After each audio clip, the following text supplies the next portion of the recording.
Each day that we've been able to provide you updates, we're glad that we're able to do that.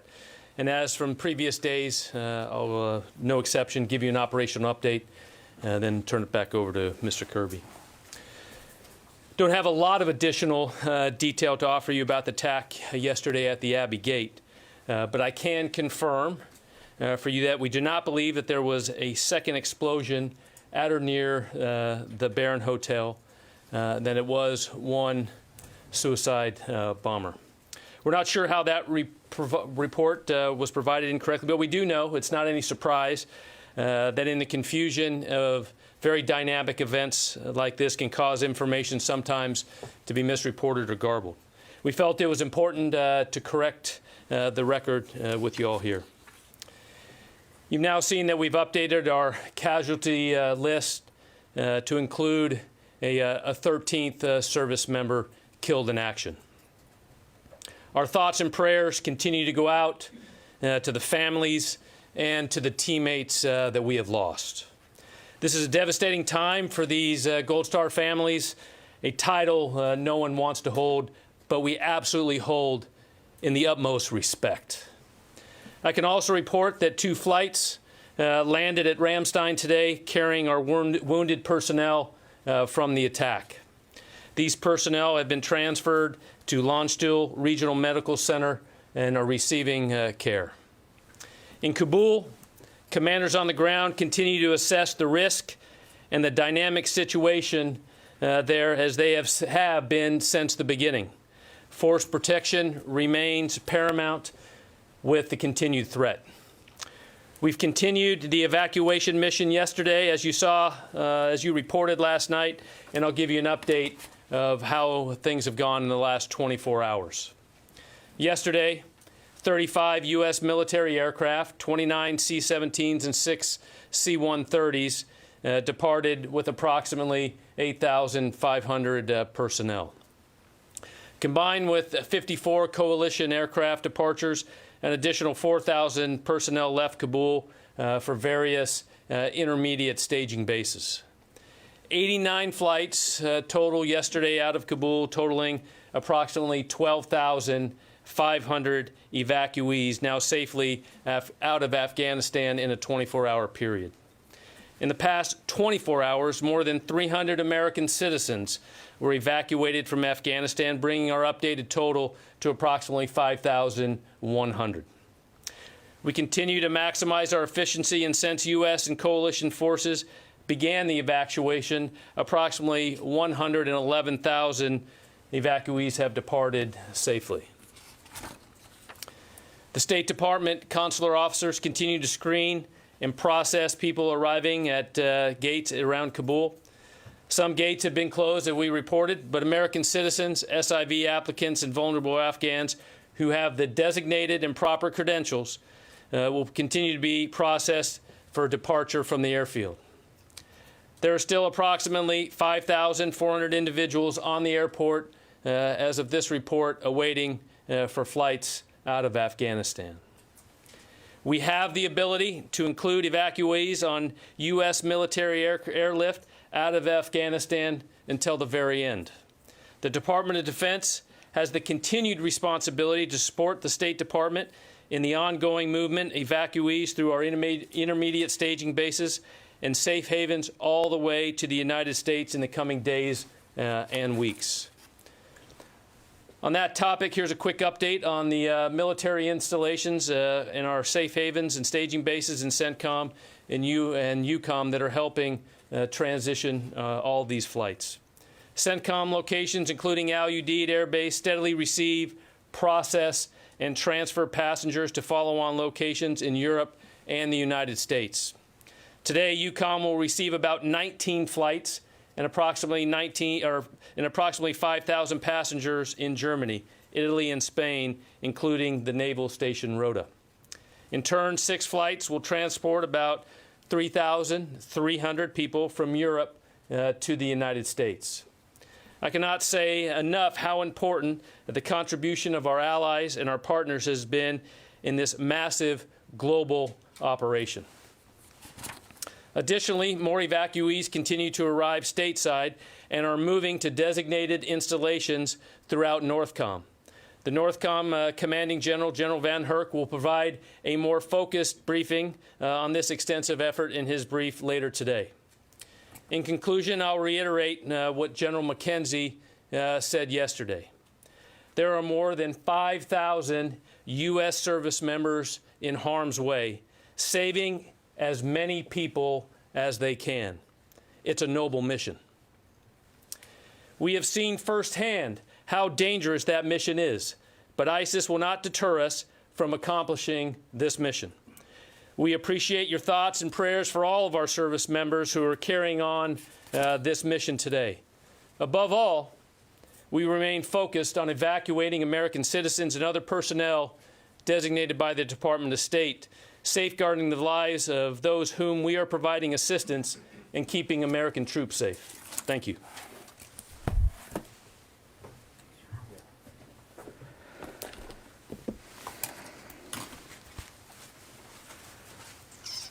Okay, I just have one other thing to add, and it's a good segue from what the General ended with. Today, the Department of Defense can announce that it has authorized Marine Corps Base Quantico, Virginia, Fort Pickett, Virginia, and Holloman Air Force Base, New Mexico, to provide additional support to the U.S. mission to evacuate Afghan special immigrant visa applicants, their families, and other at-risk individuals. These installations join Fort Lee, Fort McCoy, Fort Bliss, and Joint Base McGuire-Dix in providing this support. The Defense Department will continue to support the State Department in providing temporary housing, sustainment, and support inside the United States for a capacity of up to 50,000 Afghan special immigrant visa applicants, their families, and other at-risk individuals. U.S. Northern Command will coordinate the details of all this with the State Department, the Department of Homeland Security, and, of course, the Department of Health and Human Services as necessary. And it will be provided under presidential drawdown authority to the maximum extent possible, with additional support being provided on a reimbursable basis. And as General Taylor let you know, we have General Van Herk, the commander of U.S. Northern Command, coming into the briefing room with you later this afternoon, and he'll be able to provide a lot more context on that. With that, we'll take questions. Lita. This is probably for the general. The president has said he wants to vow basically to get back at ISIS. How difficult will it be for the U.S. military to do that type of operation, considering the lower number of troops and the difficulty in getting intelligence on the ground? And then, I don't know if this is you or John, can you just talk about the number of people that we'll see getting processed over the next several days? Is that number going to gradually go down? Do you have out the number of people you think you're going to, or what's your ballpark estimate? Yeah. All right.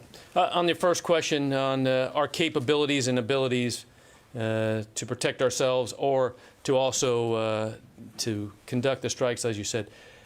As I've said all along, we have resources with the CENTCOM commander and with the commanders on the ground and the capabilities to allow us to execute any type of those operations as those are required to do.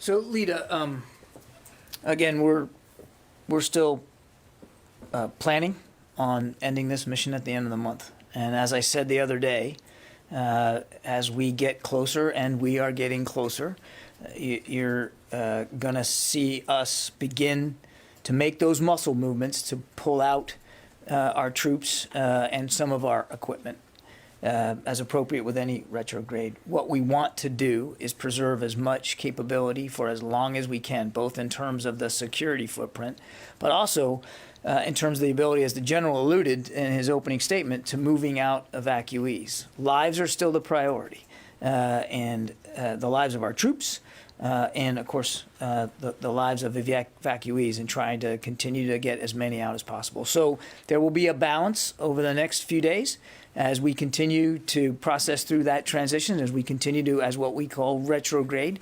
And I can't give you a specific number on any given day, but I think you'll see us adjust as necessary to make sure that we're achieving that proper balance. But we will be able to fly out evacuees right up until the last moment, that's going to be the goal. And if I may, you didn't ask this, but I want to take the opportunity to convey to all of you that as we did before, when we began a retrograde, a withdrawal back in April, we were very judicious about the detail that we were putting out.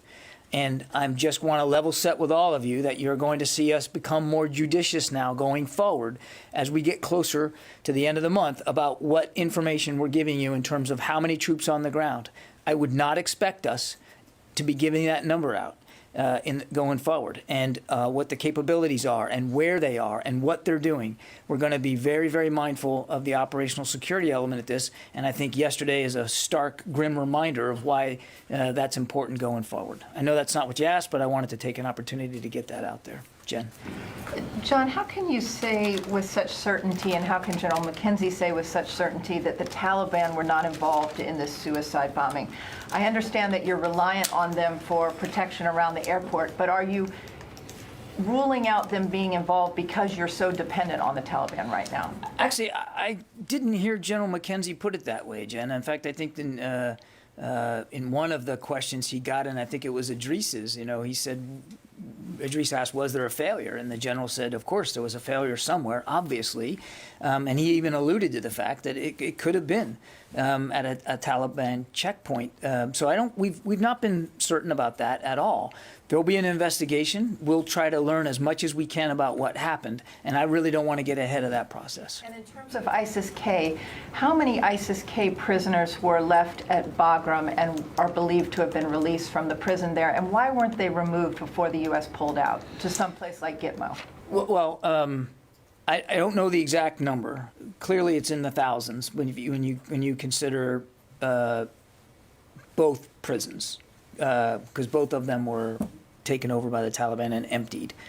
But I couldn't give you a precise figure. And as for emptying out, remember, we were turning things over to Afghan National Security Forces. That was part of the retrograde process, was to turn over these responsibilities. And so they did have responsibility for those prisons and the bases at which those prisons were located. And of course, as the Taliban advanced, we didn't see the level of resistance by the Afghans to hold some territory, some bases, and unfortunately, those were bases that the Afghans didn't hold. But all of those responsibilities were turned over in accordance with the retrograde plan back from April. Idris. I think this is more for the general. Yesterday, General McKenzie talked about wanting to talk to the Taliban about pushing the perimeter back as one of the sort of ways to avoid another incident. Has that happened? And I know you can't say by how much, but has it significantly been pushed back? And what are you seeing in terms of flow to Abbey Gate? Is it less people being allowed in? Is it still a rush of people, which could lead to a similar incident? What are you seeing today at the gate?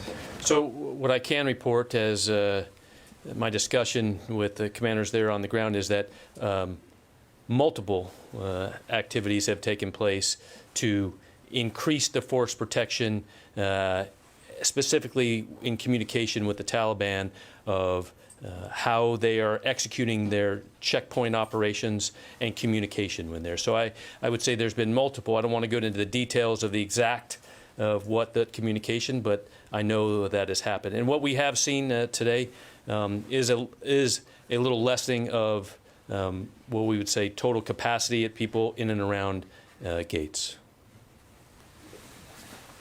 Yes, Nazira. Thank you, John. As Jen said, ISIS since yesterday, people were worried about everything about the Taliban. They were psychologically under a lot of situations. Some of my family get targeted and tortured by the Taliban. But since yesterday that ISIS created, Afghan people are more worried. Do you think that it's another civil war will start in Afghanistan? That's why most of Afghan people question. And everybody now want to leave the country because now it's double. Before was only Taliban. Now ISIS also show up one more time their activity. Do you think that's another civil war? Before I try to answer that question, I do want to take the opportunity on behalf of the Department of Defense to also make sure that we express our condolences for the Afghan people who suffered in yesterday's attack. We know that there were a number of killed and wounded Afghan civilians at the airport, and that there are families that are dealing with the same devastating, terrible news that now Gold Star families here in the department are dealing with. So again, on behalf of the Secretary, we offer our condolences and thoughts and prayers. I wish I had a crystal ball. I wish we could know for sure what's going to happen in Afghanistan. We don't.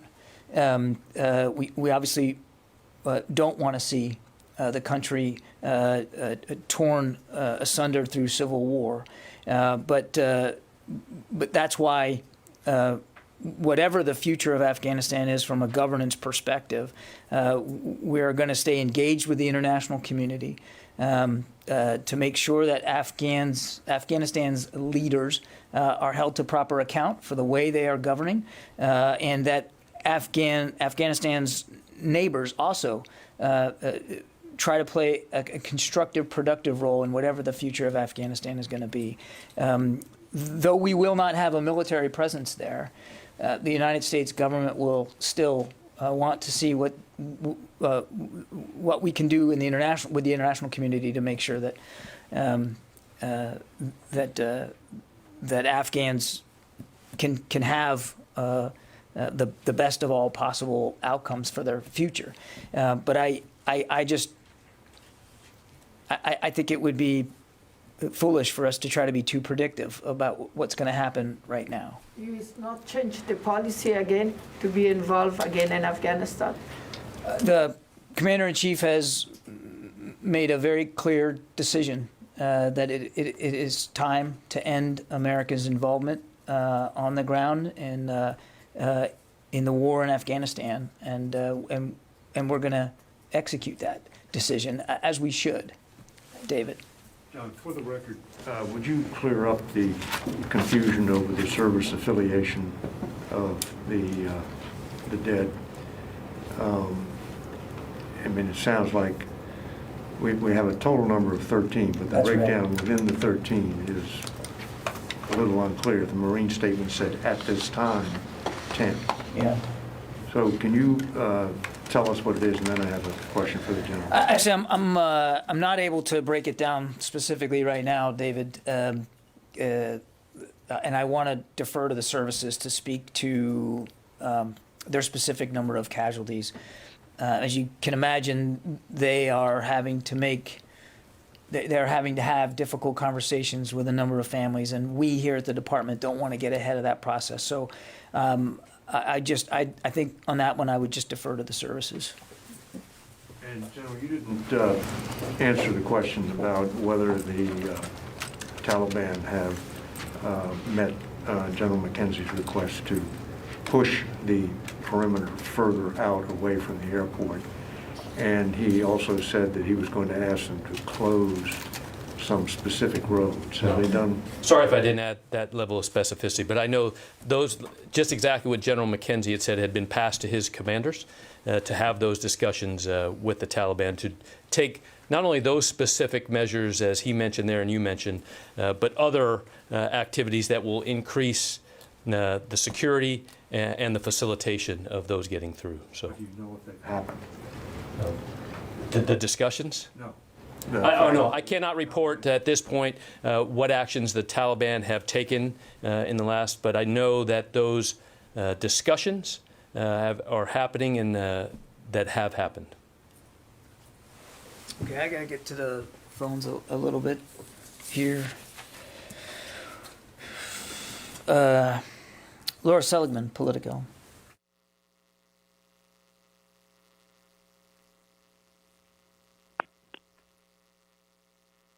Are you there, Laura?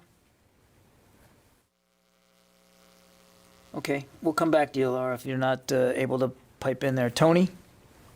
Hi, John. Can you hear me? Sir.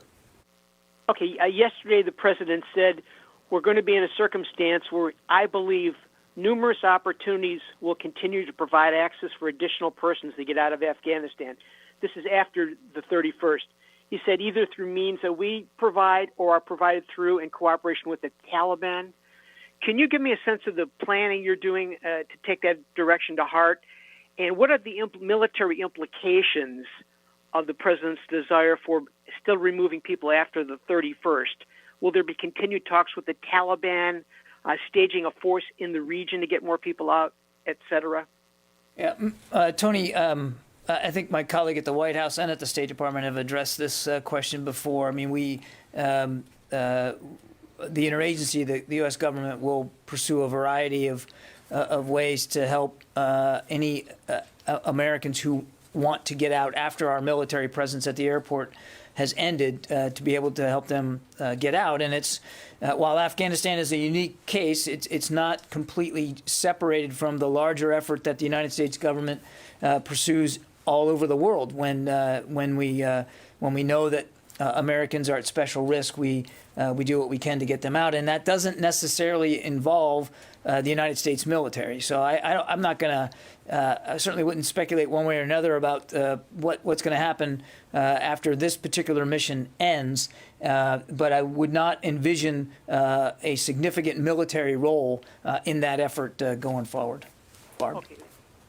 Going back to what David was asking, if the U.S. military knew that there were improvements to be made, such as closing roads and pushing the perimeter back further, why wasn't this discussion engaged in before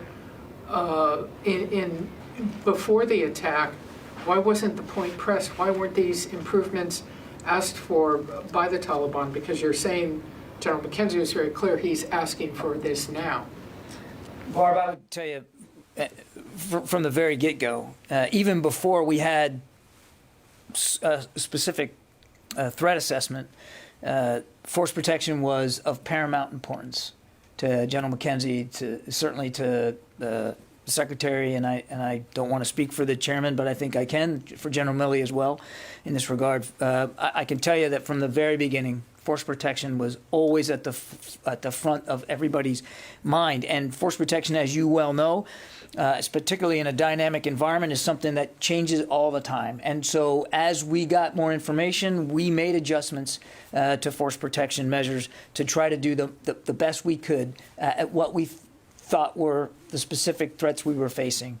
And you heard the general talk yesterday about even Overwatch in the air.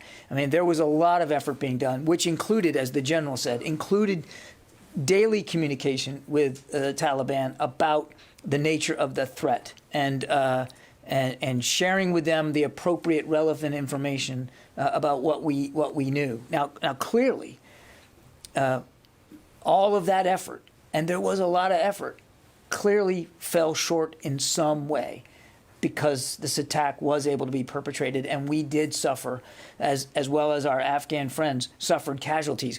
We're going to do the forensics on this, Barb, and clearly try to figure out what went wrong, because clearly something went wrong. But it would be irresponsible if we didn't act immediately to double down and make sure that we were being as anticipatory as possible, because we still believe there are credible threats. In fact, I'd say specific credible threats, and we want to make sure we're prepared for those. And I don't think, and I'm sure you can understand, that just by virtue of the fact that we may be taking other steps doesn't mean that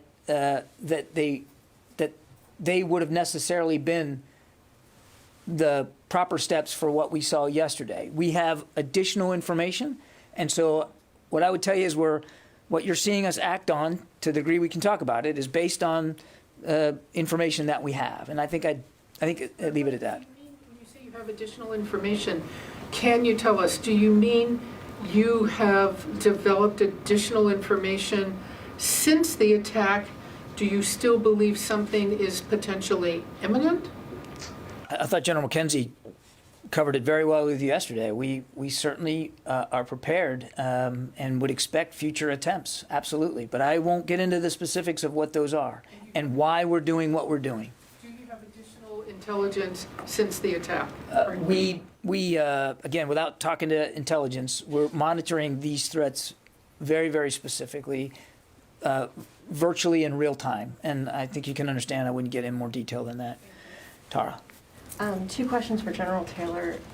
In the wake of the attacks, have the U.S. commanders on the ground had improved communications with Taliban commanders, not only in improving security, but potentially in getting SIV applicants or Afghans through the gates? And secondly, in the wake of the attacks, since ISIS is also a problem for the Taliban, is there potential there to coordinate to actually target ISIS? So when we say improve communication, I would answer that with, we are continuing, communication. So improve, I would say every day that is improving because we have more repetitions. We're able to continue to have open lines of communication. So the specificity of what is being passed back and forth tactically to allow for a better security environment, I would say is improving because those repetitions are happening, and the understanding of the Taliban of what needs to take place is being reinforced. And so I think yes. And then your second question of passing on specifics like, what are we looking for here? What is the threat that we need you to look for? Yes, that is absolutely being passed from the commanders on the ground to those Taliban commanders to ensure, as Mr. Kirby said, things like yesterday, we understand what to look for. We understand what the threat is to try to prevent it. Specifically to target ISIS, though? Those threats, yes, those ISIS threats that could come in. Okay, and then secondly, there was a secondary explosion later yesterday where U.S. forces were doing controlled detonations of equipment. Can you talk about the type of equipment that is being destroyed in the retrograde so you don't have to fly it out, but it doesn't fall into the wrong hands either? Yeah. So the actual specifics of what type of equipment was destroyed, I don't have that. But what we have said is that, the commander has the authority there to destroy equipment that they feel is responsible. So as we talked about controlled detonations, I think that was your specific question. That's what we call that, a controlled detonation that could take place if the commander decided to destroy some type of equipment. I'd only add that, as I mentioned earlier, lives are going to be the priority, Tara. So there will be, you can expect that there will be other equipment and material things that will not be brought back with us. We're going to do this in a judicious way. Some stuff will obviously come back with us, but for the aircraft that are departing, as we get closer to the end of the month, we want to prioritize passenger seats as much as possible. So you're going to continue to see things disposed of in a responsible way as we get closer to the end of the mission. And I think that people would expect us to do that. Yeah, Wafa. John, what's the department's assessment of the capabilities of ISIS-K? And is there a real concern that they can use Afghanistan to launch attacks against the United States post-August 31st? Well, obviously they're a serious terrorist threat, and that was brought home to us in pretty stark ways yesterday. We take the threat very, very seriously. I don't want to. I'm not going to speculate about future threats. What I will tell you, and the president has made this clear, the secretary has made it clear to the leadership at the Pentagon that we're not going to allow attacks on the homeland to emanate from Afghanistan again like they did 20 years ago. And we do have over-the-horizon counterterrorism capability available to us to make sure that that doesn't happen. And I think I'd leave it at that. Really, do you believe that Taliban can stand to ISIS-K, can defeat them? I think that the threat from ISIS is real, and nobody wants to see that threat grow. I cannot speak, would not begin to speak for Taliban capabilities or Taliban intent.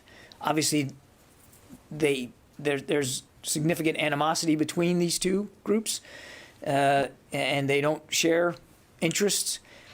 But I'm not. It would be foolish for me to try to predict the degree to which what operations the Taliban may conduct against ISIS-K. All I can tell you is the direction that this department has is to not allow attacks on the homeland to emanate from Afghanistan again, and we are committed to that, as well as counterterrorism operations elsewhere around the world, because the threat has metastasized outside Afghanistan to other places where we also have to maintain a focus and a degree of over-the-horizon counterterrorism capability. Let me go back over here, in the back there.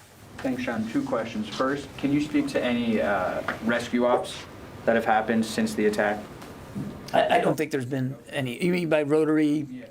No, nothing additional. And then the second question, which is probably more for the general. Over the last 5 days, we've seen anywhere from 89 to 94 flights leave Kabul, but we've seen somewhere between 12.5 and 21.6. Can you explain why the number of evacuations fluctuates so much, but the number of flights has remained relatively steady? Yeah, so I think what you have seen is I'll just break those in two bins. First, as you look at the U.S. flights, have stayed pretty steady, right, in those numbers. You know, as other countries are coming in, they are evacuating certain numbers, you know, of where they are in their capability or requirement.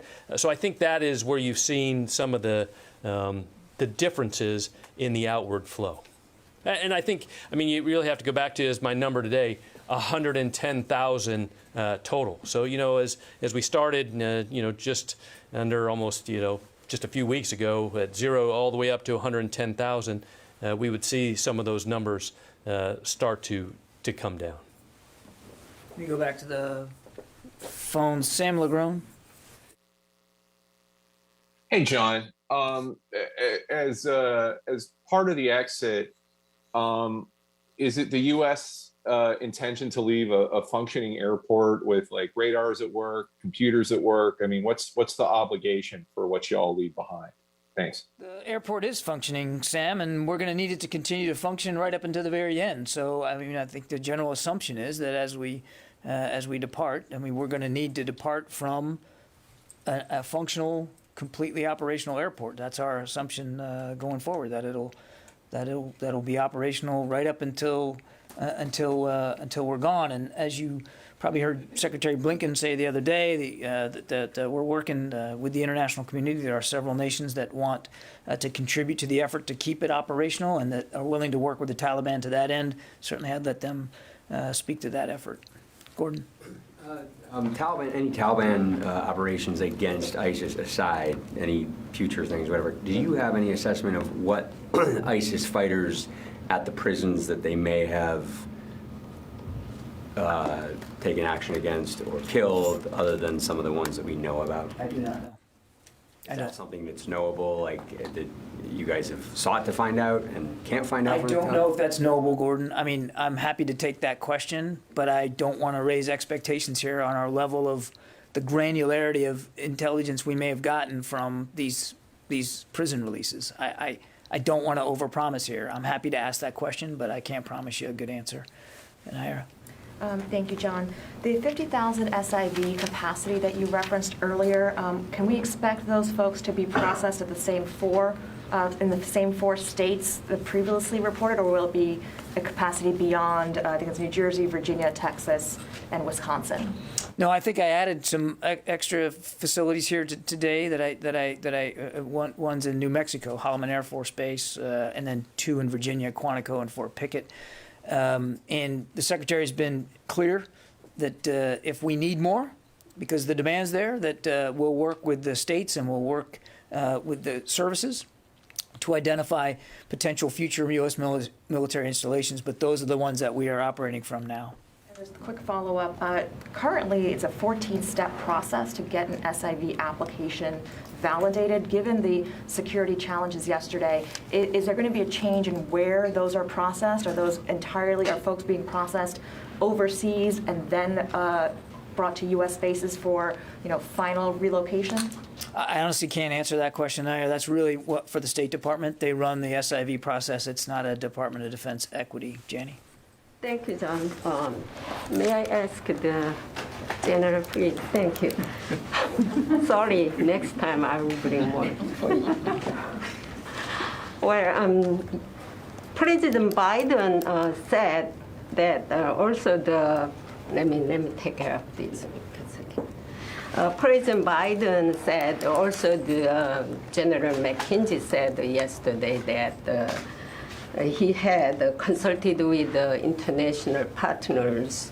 Had he discussed about the military options with the international partners or our allies, including South Korea?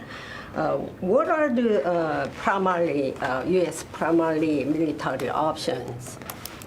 Yeah, so I can't speak for General McKenzie and the the discussions. Other than what he said yesterday, is continuing to coordinate with all of our allies and partners that are helping us with this right now is extremely important. The ability to continue to synchronize all of the airlift that continues to come in and ensuring that as timing goes forward, all of that is well planned together is extremely important. I think I'd have to turn it over back to General McKenzie for any of those other specific questions. And another one, what are the U.S. Special wishes for our allies and international partners? Do you have any wishes from them? I'm sorry, wishes. Wishes. From the operational side, I think our wish is, just like I said earlier, is continue the support and the work together as we continue this mission forward is extremely important. Thank you. Can I follow up, sir, about something that Gordon asked about? We just have been hearing some reports that there have been some attacks by ISIS-K against Taliban checkpoints in the city. Are you seeing any evidence of attacks that ISIS-K is attacking those Taliban checkpoints? I have not seen those reports. And can you give us any more clarification on the sharing of American citizens' information as well as SIV information with the Taliban? There were reports yesterday that the U.S. officials were sharing that information. Yeah.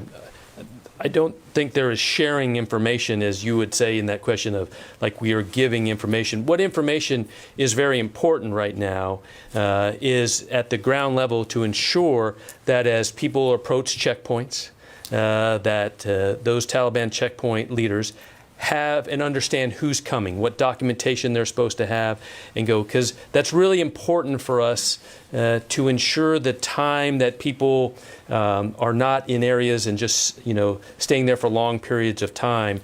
The commanders on the ground are continue to coordinate.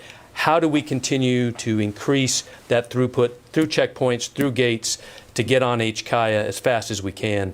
That's very safe, to get them there. Thanks. Megan. How many troops, U.S. troops, are still on the ground at HKIA, and how is the security posture at the gate changed? Are there more or fewer troops going in and out of the gates? Is there more overwatch of the crowd for suspicious activity? So, kind of back what Mr. Kirby said earlier, as we talk about troop numbers and capability. Capability has not changed for us to secure all the gates, to be able to process evacuees, and our ability to rapidly turn aircraft as they arrive and get those up. And as we talk about force protection at the gate, I'm not going to get into the specific TTPs that those junior leaders are taking down there, other than we continue to learn every day from the day before, and we work within all the capabilities we have to ensure, one, that we can continue people to come in, but also stay safe. When you say you continue to learn, does that mean that you have switched things up in order to make it more safe? I would say patterns are things that we try not to get into. So I would just tell you, as the most simple operational piece there, we're always doing things that we can to keep us safe and not create patterns. I'd only add to that, Megan, as I mentioned to Barb, we still have active threat streams, and we're taking steps that we believe are appropriate to those streams. And I think I'd leave it at that. And I want to foot stomp the boots on the ground number. As the general mentioned in his opening statement today, more than 5,000 today. We are not going to get in going forward to a daily count of what's on the ground. Just going forward, as we get closer now to the end of the month and the end of the mission, you don't expect daily updates on what exactly how many troops are there at any given moment. Mike? Yeah, now, when you said that there was going to be an investigation into what happened yesterday, were you talking about a full, like a criminal inquiry with the forensics people on the ground and interviewing possible witnesses Who would be doing that, and how do you do that in the middle of a war zone?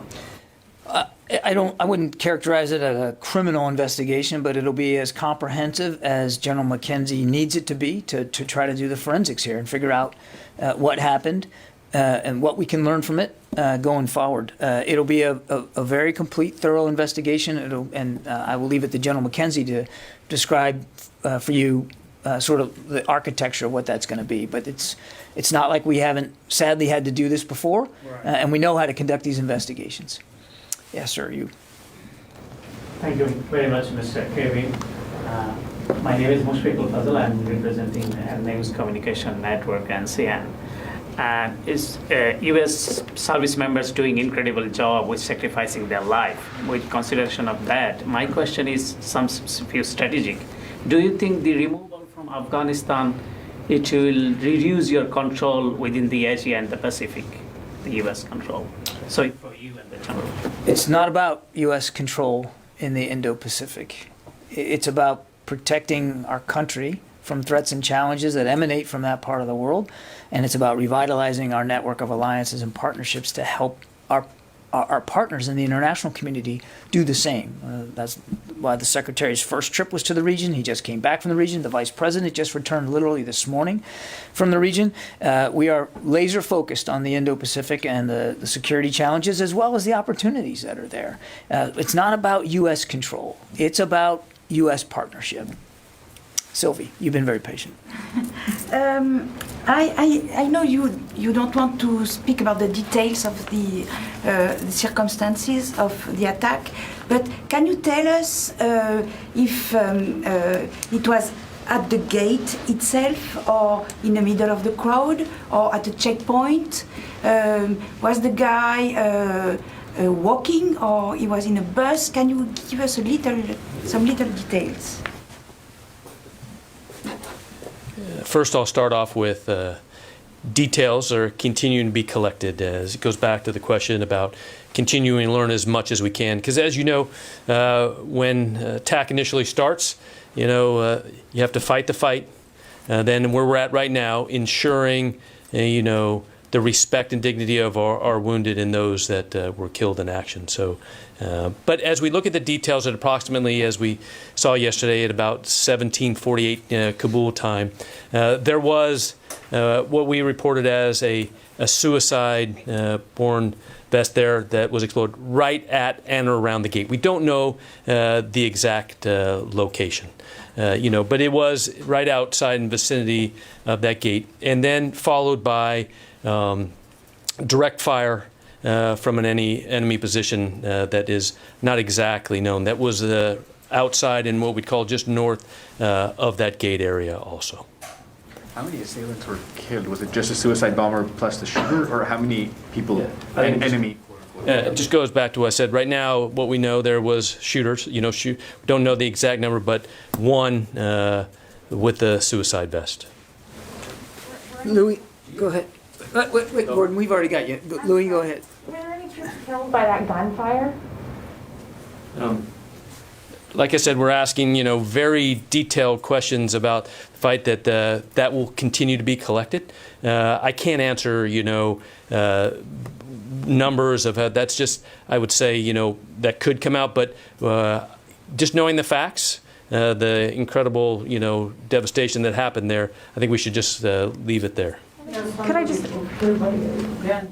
Hang on just a second. Go ahead. I'm sorry. So my question, kind of following on Lita's earlier. Yesterday, the president said that we will hunt down and basically get revenge on the ISIS attackers yesterday. Can you just explain to the American public who might be wondering, hey, we had 25 troops on the ground. What will that look like if we go into a situation where we're going to go and hunt down these ISIS people? Yeah, I think, as we look at currently, I think I've answered that question of we have, options there right now that we can, ensure the commander has the ability to take action as, those opportunities present themselves. But I'm not going to go into, and try to think about the, how a decision General McKenzie would make in future operations. Louis? Just a quick follow-up on the gunman. was there more than one gunman, and was that gunman killed or whatever? Like I said, those information is still coming in. I would say what we do know, absolute fact, there was a suicide-born IED right there, and gunfire. That's for sure that we know. My other question was going to be this. You have 31 American casualties overall. That's a significant number at one location. I mean, how can we explain why were they concentrated in one area? Was there a shift change underway? I mean, how is it, or were they spread apart in one line and that's just how the blast was? Yeah. Use a line. This answer is not going to be, rewarding to you, but it goes back to, the commander will figure all those out at the due time, right? And those are the questions that I think are very appropriate, and people, will want to know this. But right now, what I can tell you is the commander's continuing to execute the mission, make sure that, other forces in there can continue there, and ensure that those information, as I think a couple of the questions we answered earlier, will come at the proper time. Therese? Yes, actually for General Taylor. I know it's been said numerous times that the focus of the mission is to get evacuees and Americans out as quickly as possible. But for those that were injured during the attack yesterday and taken to the local hospital, has there been any talks about setting up security for those individuals? I'm hearing reports on the ground that there are concerns that ISIS may attack that hospital. So are there any talks to possibly help keep those Afghan civilians, safe from a potential attack? And then once they are well enough to travel, how will they get to the U.S. as well? Yeah. You're talking about Afghans that were injured in the attack. First of all, what I can report is that there were some Afghans there that were part of that were treated by U.S. and other forces immediately there. I'm not fully aware of the reports of on the hospitals in Kabul, because I do know that there were Afghans taken to multiple locations in Kabul. Okay, we have time for just a couple more. Yes, ma'am. Mr. Kirby, you said that lives are the priority. So my question is pretty straightforward. Should the U.S. or should Americans expect more U.S. casualties in the next few days? We obviously don't want to see any more casualties. That's why we are monitoring the threat streams very closely and taking what we believe are the best possible steps to prevent another tragedy like this from happening. I mean, that's obviously the Secretary made that very clear to leadership last night and this morning, that force protection will remain obviously a paramount concern, as it always does. And just to add to that, apparently there's a bottleneck at Dulles Airport with the U.S. airlines coming in with refugees at Dulles Airport. Are you aware of this, or refugees being stuck on the tarmac for hours and hours? Yes, we are aware of those reports, and they have proven accurate in the last couple of days. It's really more an issue for Customs and Border Patrol and the process. So I don't want to speak to them or their process, but as we understand it this morning, they have worked through the difficulties, and we believe that wait time now upon landing is going to get much, much shorter. But I would refer you to my colleagues at Customs and Border Patrol to speak to that. Okay, thanks very much. Oh, one more, go ahead. How many Afghan SIVs have been flown out so far, or other Afghans without green cards or permanent status? Check me on this, but we looked at the number just before coming out. We have just under 7,000 now that are in the States and being processed, and that number will change every day, obviously, as it should. Okay, thanks everybody. We'll see you again I'm sorry, I said 3 o'clock. It's 3:30 this afternoon. General Van Herk will be joining me. I do apologize for the delay this morning. We were getting updates literally as we were getting ready to come out to see you. We'll do the best we can to be more punctual, but thanks, and we'll see you later.